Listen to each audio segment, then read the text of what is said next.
Hej och välkommen till Inspirationsfamiljen. Vet du vad zonknäcka är för någonting?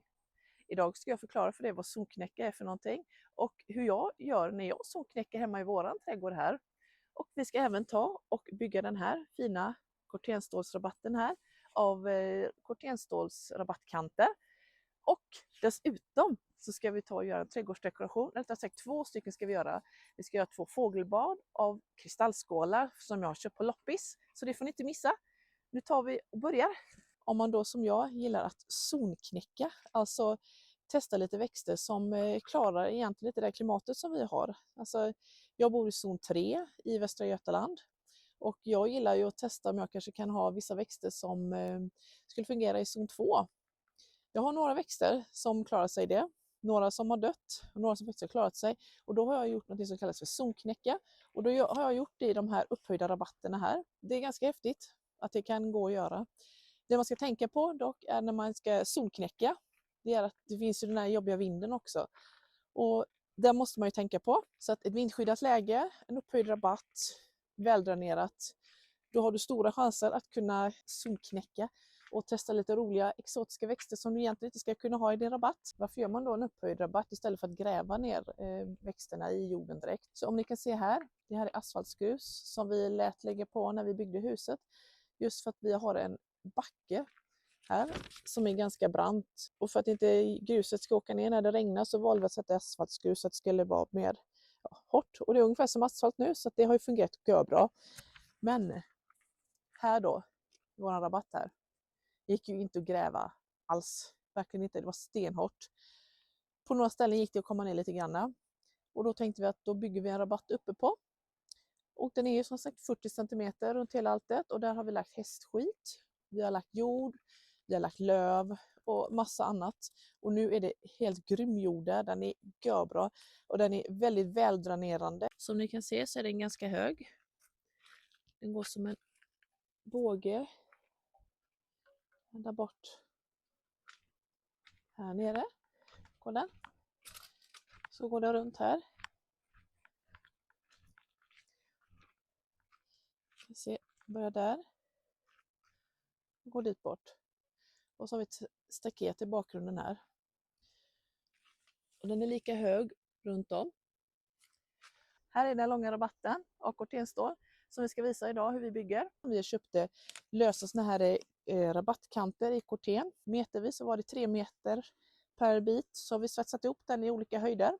Och vi kommer börja i vintras när vi började att svetsa ihop den. Eller vi, Mikael svetsade ihop den, jag höll mest. Men vi börjar i vintras och sen kommer jag plantera den fint hela vägen här. Så nu tar vi och tittar tillbaka i vintras.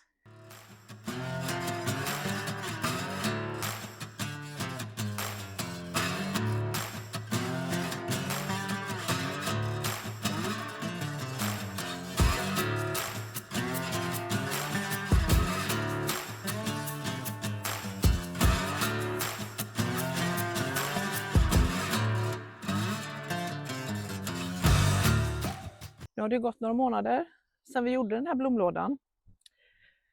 Så nu ska vi kolla på hur den ser ut nu innan jag planterar i den. Och Mikael har ju gjort ett himla fint jobb när han gjorde den här lådan till mig. Blomlådan är ungefär 8,5 meter ungefär. Och den är ganska djup så att det får plats med mycket jord. Och det gillar vi. För växterna vill ju ha mycket jord att kunna bilda rötterna i. Så det är jättebra. Så nu ska vi gå upp och titta hur den ser ut uppifrån också. Vi ser, den är ganska djup. Nu är det inte så djup hela vägen. Här är på det högsta stället. Så resten av rabatten kanske går hit ungefär. Och jord hela vägen. Du kan se nästan hela vägen bort där. Så blomlådan den är fylld med planteringsjord längst upp här. Så nedre delen är fylld med trädgårdsjord. Där jag har, som jag har tagit från andra projekt jag har grävt. Så att jag fyller det längst ner här för att fylla upp. För de här rymde otroligt mycket jord. Mycket mer än vad jag trodde. Det är jättebra. Men som ni ser, den är väldigt lång. Och i här har jag lagt i massa hönsgödsel och myllat runt och låtit det ligga ett litet tag i några dagar just för att det inte ska bränna mina växters rötter nu när jag planterar dem, för de är ju ganska unga. Så nu ska vi gå och titta på mina växter som jag har drivit från frön som vi ska plantera här i. Nästan allting är från frö i alla fall. Det är några campanula där som jag har köpt som jag ska plantera också för att få lite mer färg också, tänkte jag. Så nu går vi och tittar. Så ni ser, jättelång och fin rabatt. Här är mina köpta campanula, de som vi ska plantera och fylla ut lite med. Men sen har vi lite sommarljus, lite sötpotatis, petunier, risp har vi där, lobelia och lite mer petunier. Och här var dunborske som ser väldigt ledsen ut. Ja, vi får se om vi använder det. Nu ska vi ta och placera ut alla mina växter här längs med hela blomlådan här. Så jag vet att alla växterna kommer räcka. Så jag kan inte börja i ena änden och så ser jag bara, oj då, jag kommer till hälften här. Det räckte visst inte, jag får göra om allt. Det har jag ingen vidare lust med. Så jag ska ställa ut alla blommor på rätt avstånd här som jag vill ha det så att det räcker hela vägen bort. Så att du får lika fin färg överallt, tänkte jag. Nu kör vi! Nu har jag ställt ut blommorna så som jag vill ha dem. Hela vägen bort där. Så nu ska vi ta och plantera dem.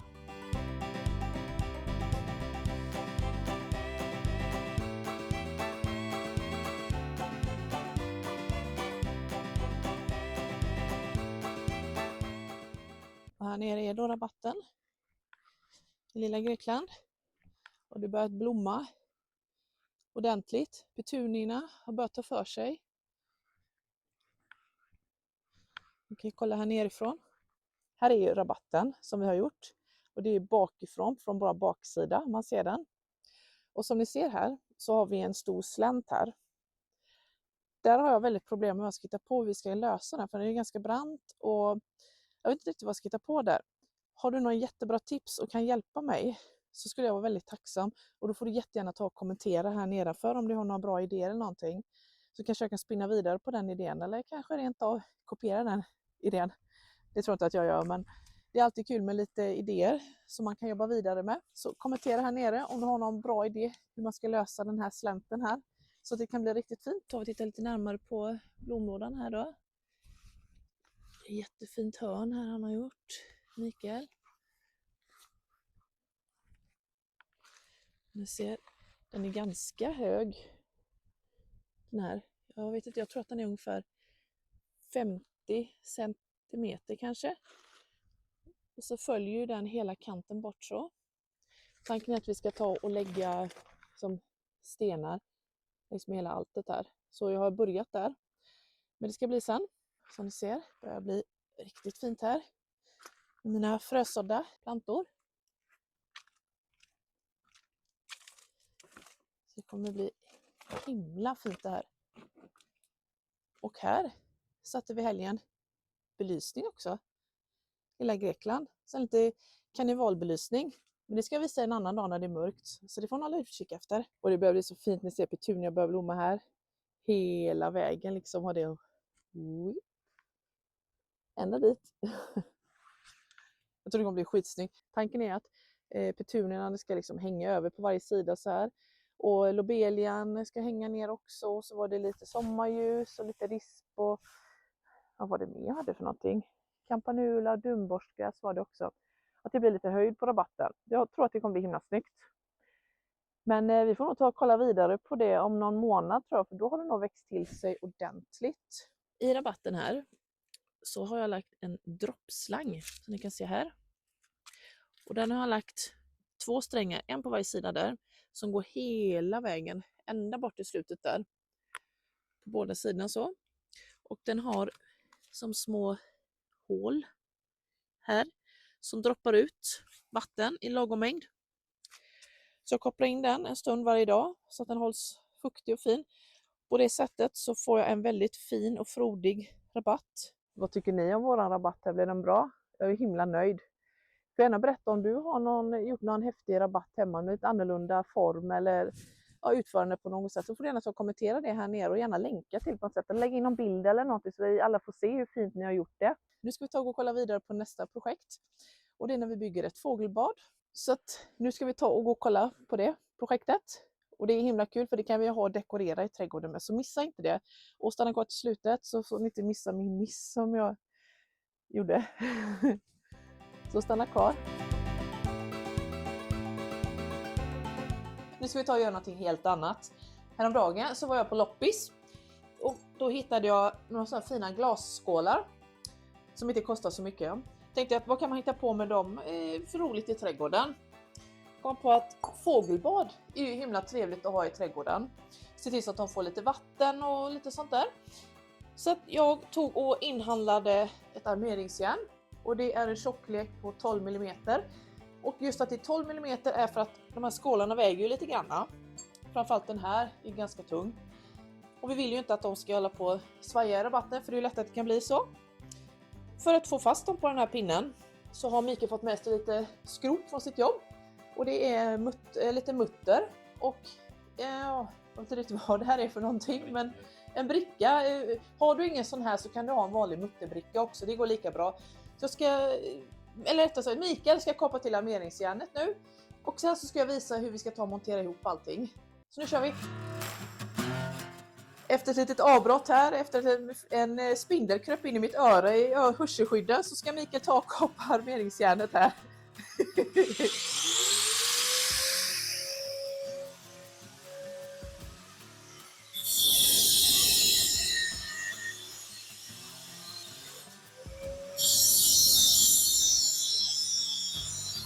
Perfekt. Tack så mycket. Nu har vi kommit till det roliga. Nu ska vi ta och montera. Det första jag gör är att jag tar min ring här. Så sätter jag några fästpunkter på varje ring här med bygglim. Och jag vill gärna ha så många fästpunkter som möjligt på den här, för att det här fatet var lite speciellt.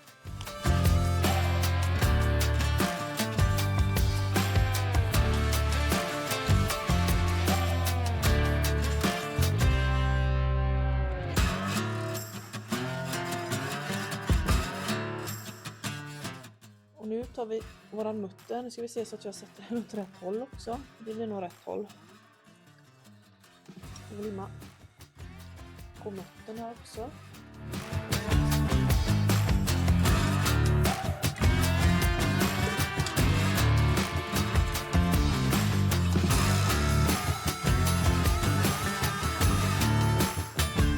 Det var inte bra.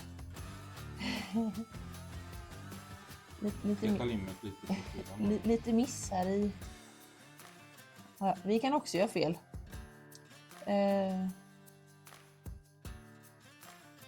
Så.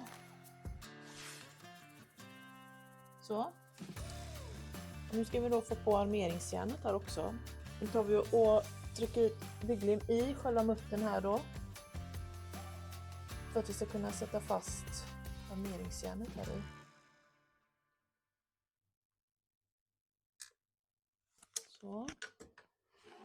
Så har vi kommit på en lite fiffig lösning att vi har ett bord här som är delat i mitten här.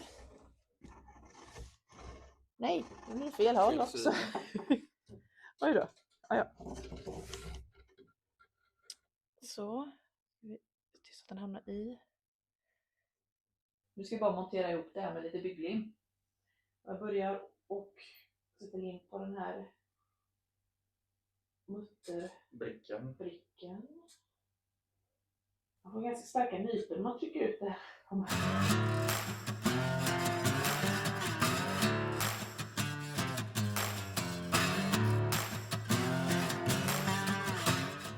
Nu är samma med muttern.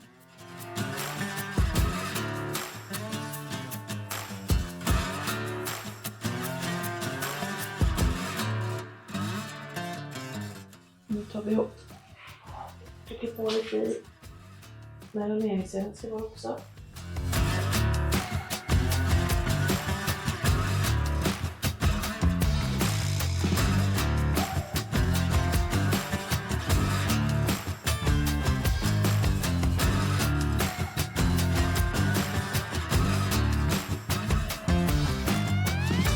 Så här har vi fixerat vårt armeringsjärn så att inte de ska kunna röra sig medan limmet torkar.